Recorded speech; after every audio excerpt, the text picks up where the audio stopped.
Welcome to Monday Morning Coffee with Inside the Firm. Each week, our hosts will be interviewing local, regional, and national business leaders to give you an inside peek into how they lead their business to success in the ever-competitive business climate. Welcome to Monday Morning Coffee with Inside the Firm. Today, I have a very special guest. His name is Tyler Foley, and he is an accomplished film and stage performer and has been acting in film and television since he was 6 years old. His appearances range from Freddy versus Jason, Door to Door, Carrie, and the musical Ragtime. Tyler is passionate about helping others confidently take the stage and impact an audience with their stories.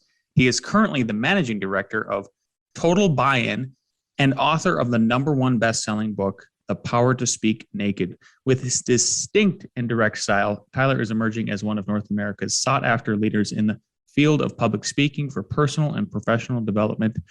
He's here today with us to discuss the lessons he's learned and the grace he has discovered in each event of his life. Tyler, welcome to the show. Oh, Lance, it's my joy and my pleasure to be here. I'm excited to be inside the firm. Heck yeah, you're here, buddy. Well, one of the things that stuck out when I was learning more about you leading up to this interview today was stuff that happened in your early life. Why don't you tell us a little bit more about your early life and relate, if you could relate it to what led you to film and television at such an early age? So I started on stage. Film and television evolved later in my later teens, which I suppose is still early in life, but for me, it was like eons after I started with the craft. But really what pushed me towards stagecraft and acting and performing was a recognition within myself that it's just what I was. You know, when I was growing up, I was always the kid who was putting on the plays for the relatives. I remember getting a magic set when I was like 3 or 4 years old, like really, really young, very simplistic magic. And being fascinated by it and showing all my relatives the tricks, you know, making a dime disappear into my hand. And I would do the song and the dances and I would just lip sync and just do this performance stuff. And when I was 6 years old, my father unfortunately passed away in a single motor vehicle accident, lone occupant, and he ended up crashing into a concrete structure and, you know, 1983 K car, the 4-foot concrete structure. The K car definitely lost that. And when my father passed, I mean, I was young, right? Mm-hmm. At 6 years old, it's really hard to understand or conceptualize the finality of death. And subsequently, I wasn't emotionally shut off, but I didn't openly grieve my father's passing. And stage became an outlet for me to explore and discover emotions. And so my family really encouraged me to go into stage. And so I started acting very, very young. And then film and television is the natural evolution from that. When you are performing at a very young age, particularly for myself, I went to a fine arts high school and performance became, you know, the everything. It was the goal. And at that point, you know, you can continue through on stage and be a starving actor for your entire life. In fact, it was an email account that I had for a long time was the starving actor. Or you can move into film and television and start to make substantially more money in a shorter amount of time to be able to sustain the theatrical love. Like everybody, I don't care who you are in Hollywood, everybody wants to get back on stage. There's something magical about a live performance. But the reality is, you know, stage does not pay the bills. Mm-hmm. Film and television does. So at 16, 17, I really transitioned out of primarily being a stage performer into a film and television performer who then got to dabble with stage. And it was a really wonderful experience for me. Yeah. Well, I'm glad you had that outlet. I can't imagine. It was probably, I mean, to give yourself a little bit of credit here, I think, you know, 6 is a very early age. You try to process something maybe that traumatic. I mean, even adults have trouble processing, you know, very difficult things, right? So there's a lot to unpack there. But I also understand that you've dabbled a little bit in some other industries as well. oil and gas, I think, and aviation. So other stuff like that. What did you do in those industries? And then what did it lead you back to film, television, stage, and kind of where you're at now with speaking and stuff? Everything leads me back to the stage. The stage is like the mob. I try to leave and it just brings me back in. And yes, no. So the thing with being an actor and a performer, and I was very lucky. From the time I was 19 to about 23, 24, it was the only vocation that I had. I was a full-time actor. And a lot of people don't have the luxury of saying that. You know, you go to Hollywood, everybody's an actor. But, right, you ask your waiter what they do, and they say that they're an actor. You ask the guy who's shining your shoes what he does. He's an actor, right? You ask your lawyer or your accountant, and she'll tell you that she's an actor in Hollywood. So everybody's an actor, but they also do something else, you know? And so for me to kind of keep things going, keep things interesting, and make ends meet, I was always doing other jobs. I worked for the Crown prosecutor as just an assistant. So in law, as you mentioned, I was in aviation. One of the greatest jobs that I ever had was actually working for one of the national airlines here in Canada, because it allowed me to have flight passes. So I could actually fly across Canada to audition. I could fly down to the States to audition on a very cheap budget. So it opened up my ability. I was always somebody who was looking for an edge in acting, because what I don't think a lot of people understand is that talent is not what gets you a role. You know, if you look at some of those behind the scenes castings, like people who didn't make a role or got cast in a role and then were replaced, it had nothing to do with the fact that they were or weren't talented. Those people went on to do other things. Talent wasn't what got them the role. It fit and circumstance and a lot of other things go into actually booking a role. If you didn't have talent, you wouldn't have an agent. If you didn't have talent, you wouldn't get an audition, because the casting directors wouldn't bring you in. So what I needed was an advantage to be in more places and audition more than the other people in my peer group.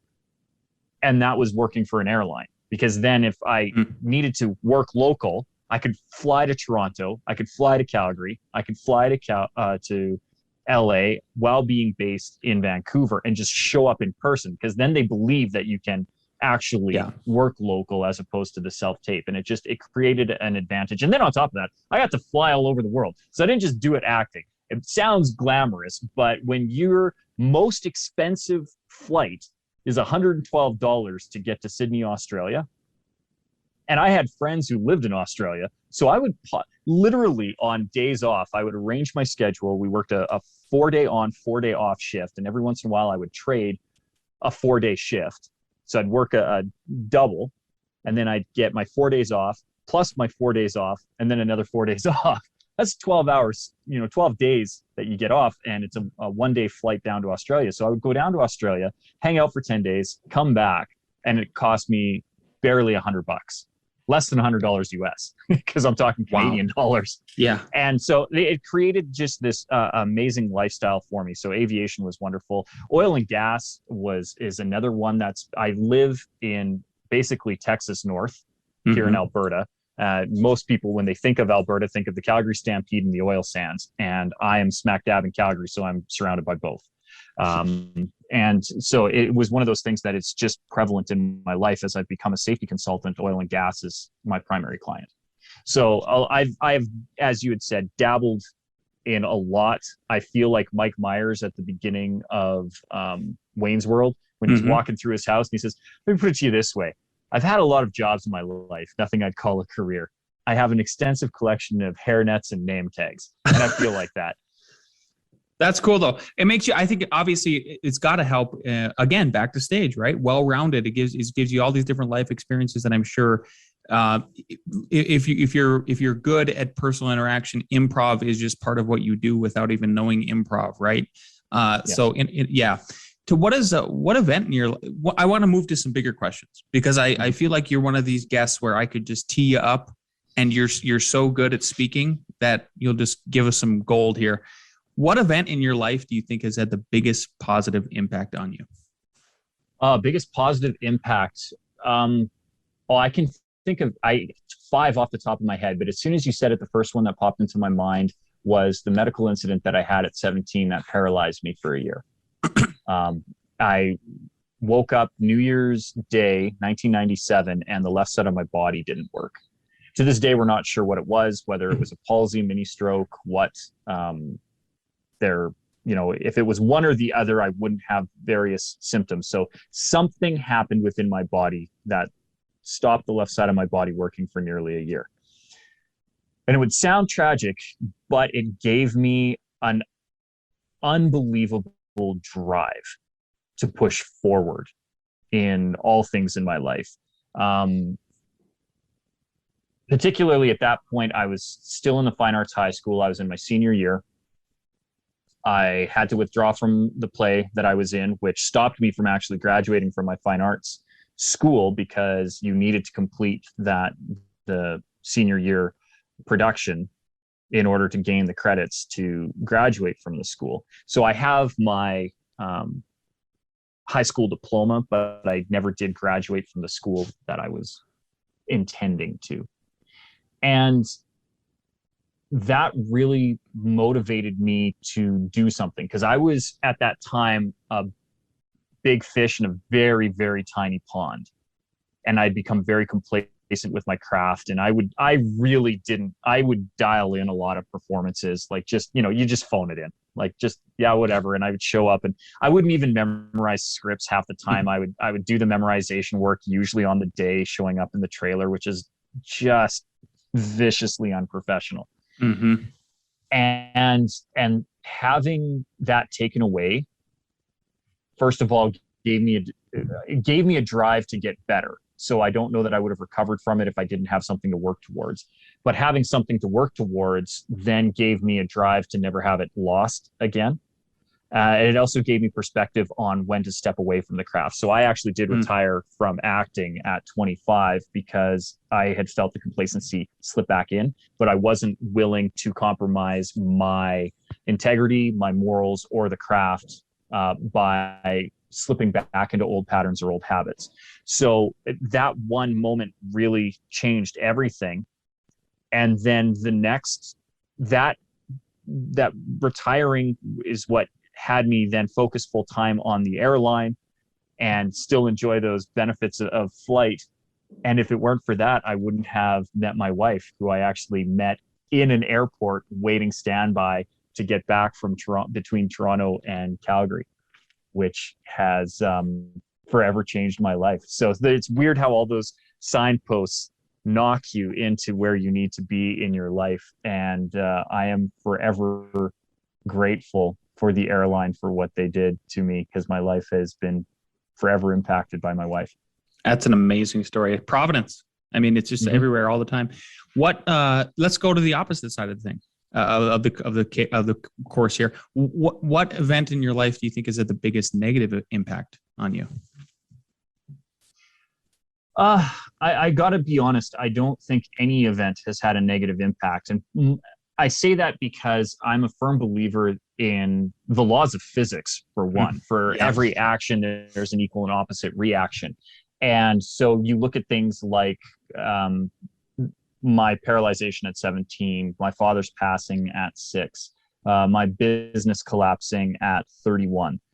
All of those things had negative initial consequences. My wife and I built our dream home in 2014 because I got this huge contract working in oil and gas, making oil and gas money. My wife had just been promoted within her building firm, and as an architectural technologist and project manager, she was able to build our home, the dream home on the dream lot that came available. All the stars aligned.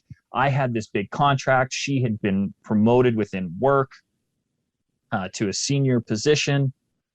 And we were able to build this beautiful home in 2014 that we took possession of towards the end of 2015, just before the economy collapsed and the price of oil tanked. The economy, particularly in Alberta and more specifically in Calgary, was decimated. And almost overnight, we lost our house. Oh my goodness. And I mean, that crushed me. On top of it, when we moved in, we found out that we were pregnant. So not only did we have a child on the way, but, I lost my job. Jen went on mat leave. We had this impending human life to take care of and no home. And that on the surface could be very negative, but I wouldn't have my company today if it weren't for that. We wouldn't have the house that we're in right now, which is not the same house, but I wouldn't have the studio to have, or the time freedom to have this discussion with you, Lance, and to serve the guests on Inside the Firm. None of this would be in place if I hadn't had that house taken away. We'd very likely be house poor if we were continuing to try and service that mortgage debt. And now, we are the exact opposite. We have a very affordable mortgage in a beautiful home that my wife was able to renovate as opposed to build. My daughter is able to go to a private school, and I don't say that in any kind of bragging manner, but I certainly would not have been able to afford it if we had maintained the trajectory that we were at before with that house. So yes, there have been plenty of things that I could look back on my life and say they were negative, but I can't view it. I simply don't see it that way, because I know in my heart that everything worked out the way that it needed to, and I'm better for it. Yeah. I love that it seems like you're sort of like me. We look back, but it's not like we dwell in the past. We just recognize how maybe things that happened opened our eyes, opened new doors, and we moved ahead and forged ahead. And so now you're a professional speaker and a trainer, and you use those things to inspire people to help reach for their dreams. Tell us how you inspire people.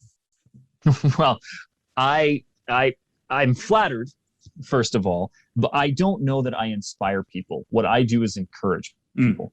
One of the reasons that I wrote my book was to download 35 years of public speaking experience into a manageable medium, so that people who were coming up to me on a very regular basis saying, how do you do what you do? Meaning, how do you go up and public speak and just be confident and be able to do it? I was saying the same things over and over again. And so it was just easier to write a book to do it. And then more people wanted to actually have that hands-on training. And my job right now is to be a whisper of encouragement. And maybe it's inspirational. I don't know. To me, inspiring is like the speech in Braveheart when Mel Gibson asks everybody to fight for their freedom. That's inspiring. That stands you up and you go, yes, I'm charged and I'm ready to go. What I like to think of myself as is, Rocky's coach in the corner, right? Come on, Rocky, you got this. And that's it. I'm just there to reset you every couple of minutes, tell you how you're doing, give you a strategy here and there to get back on your feet, get up, get in the ring, and understand that you are the authority, that you have the ability to go and do it. So I'm not there to inspire you. I'm there to give you the push and the whisper to just say, hey, try this thing and you'll see how tell me how it goes, see how it works out. And really all that came about. It's that natural evolution of everything that I've done.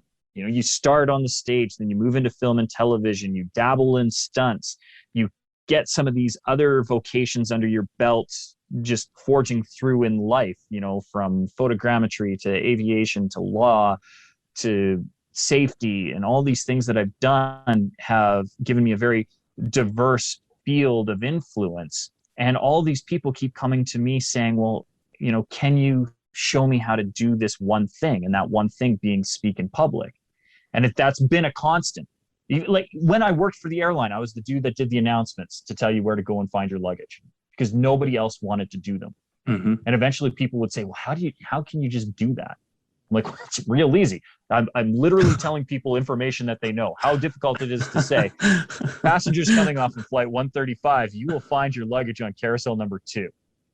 Don't look for big stuff there. It's over in the corner here. Mm-hmm. And if you're transitioning on to an international destination, you still have to claim your bags here, even though they're tagged onto your next destination. Like, just give them the information. It's not hard. But a lot of people would freeze up on the mic, and I didn't understand it. So I had to reverse engineer why it was that I was so comfortable with it. And it all comes back to the fact that I was on stage at 6. Mm-hmm. Yep. There's anybody who has a young child knows that children have no fear. Fear is a learned behavior. And if you're never told to be afraid of the stage, you're not. The first time I experienced stage fright, I was 14. And so by the time I experienced it, it wasn't this traumatic experience. It was this thing where I went, why did that happen?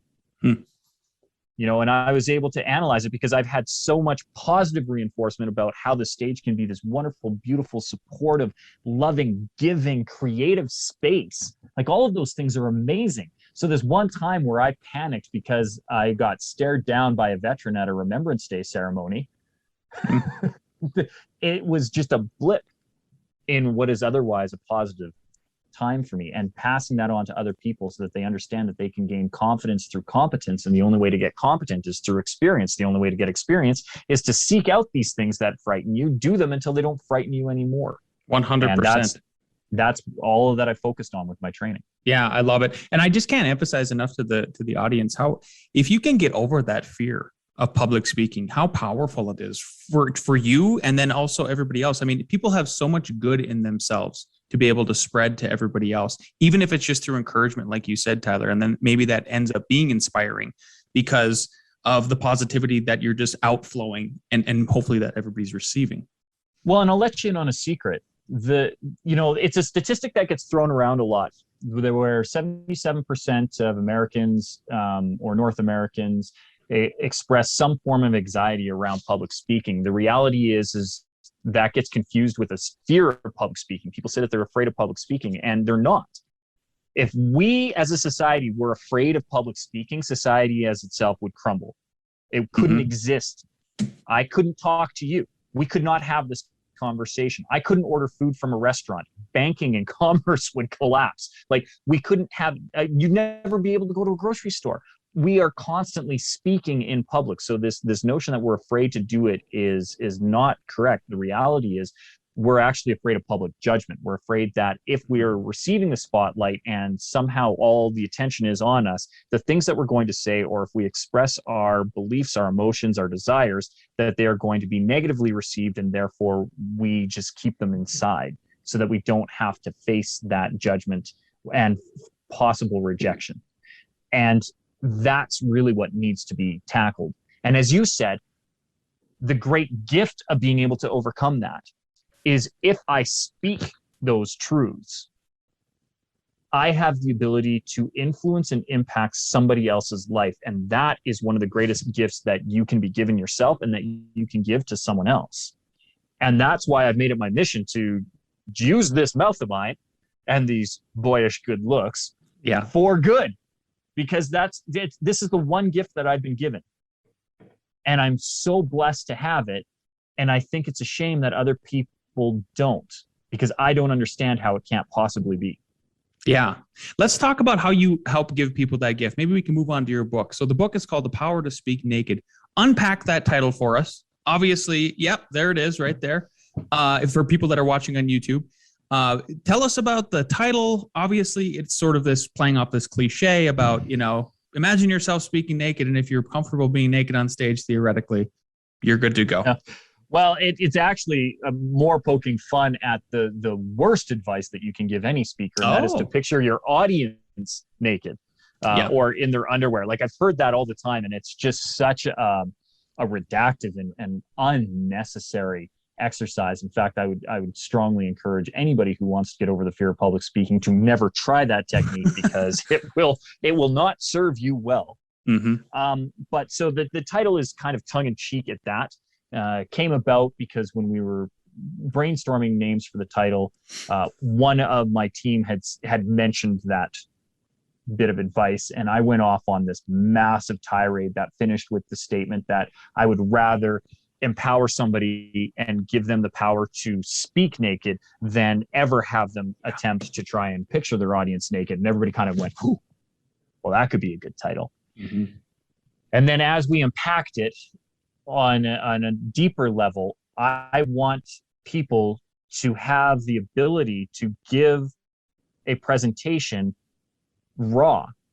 You know, you don't need the PowerPoint, you don't need a podium, you don't need a stage, you don't need an AV system, graphics, props. You should be able to do what you and I are doing right now.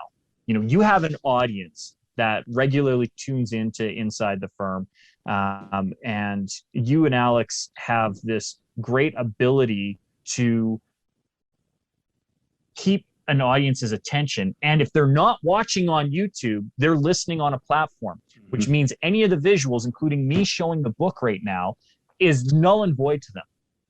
What they need to, in order for them to truly understand what we're talking about, I need to tell them that, you know, the cover is a very simplistic white background book that has a naked dude on it and the power to speak naked splashed in red and white. And now they start to understand what we're referencing when we start to talk about the book, but I shouldn't need the prop.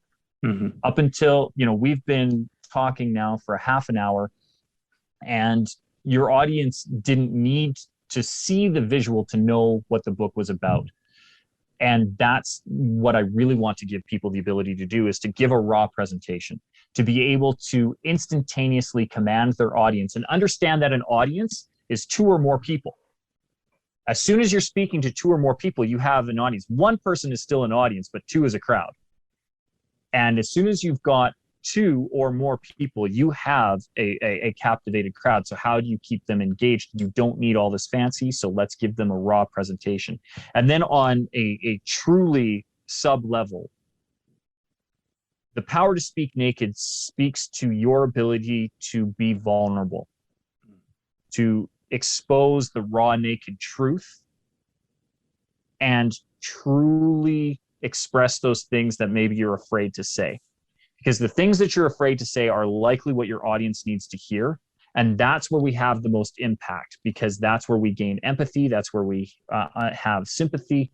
That's how we really tell a compelling story, is by getting into the nitty gritty, giving details, and exposing some of those things about ourselves that we keep guarded.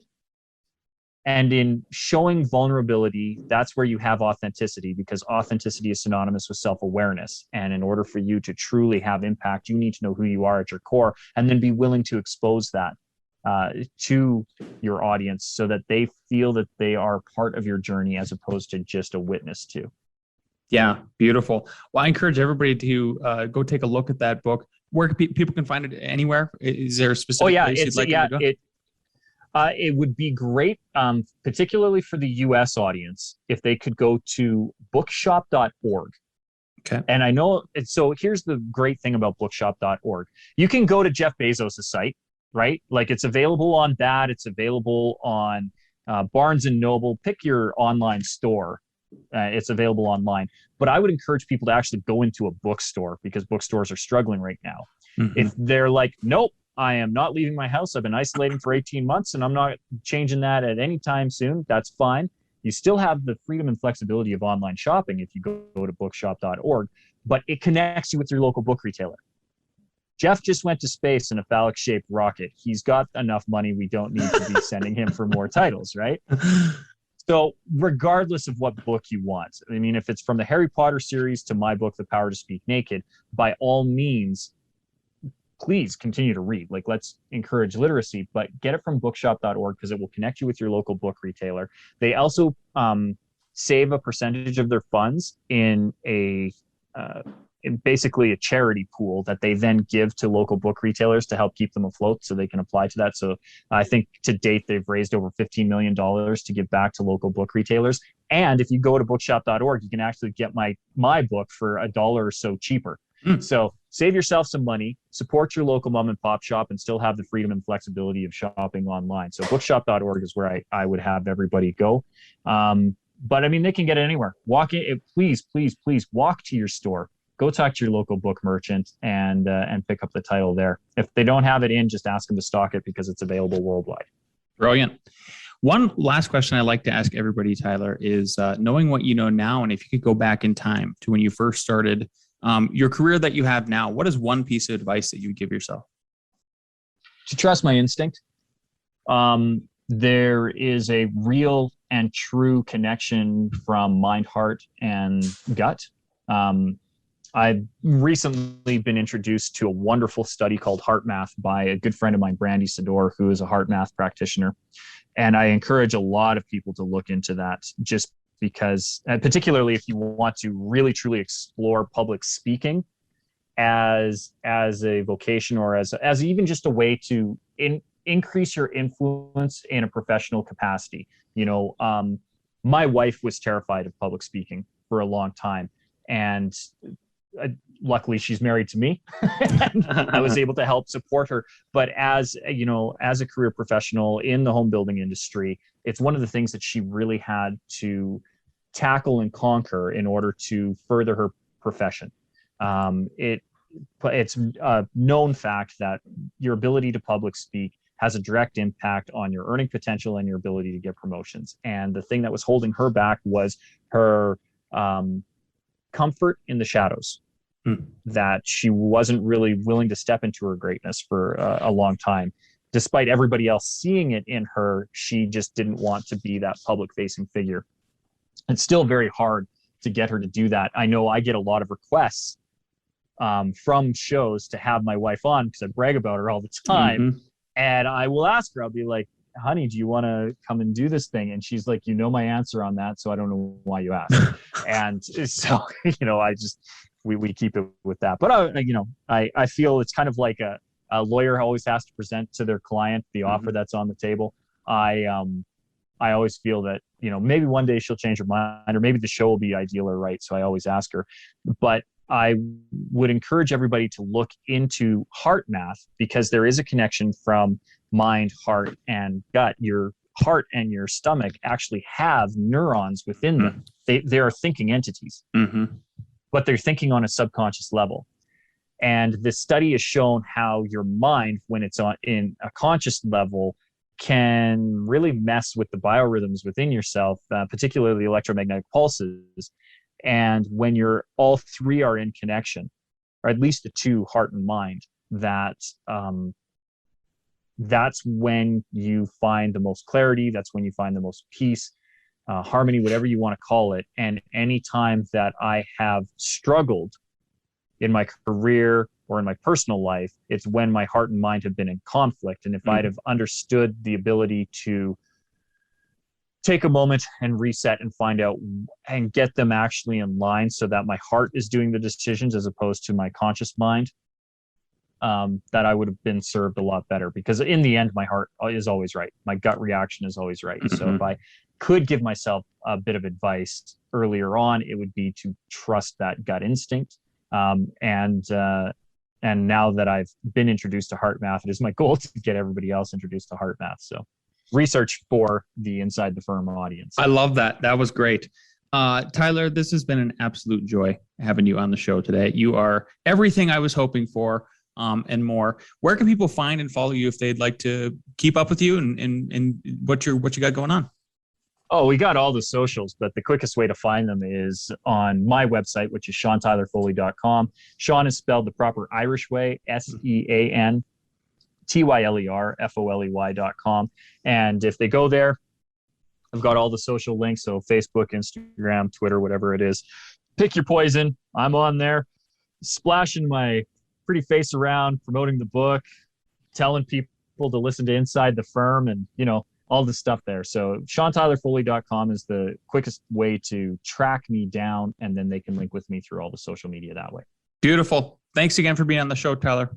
It was a great pleasure. My pleasure, Lance. All right. Ciao.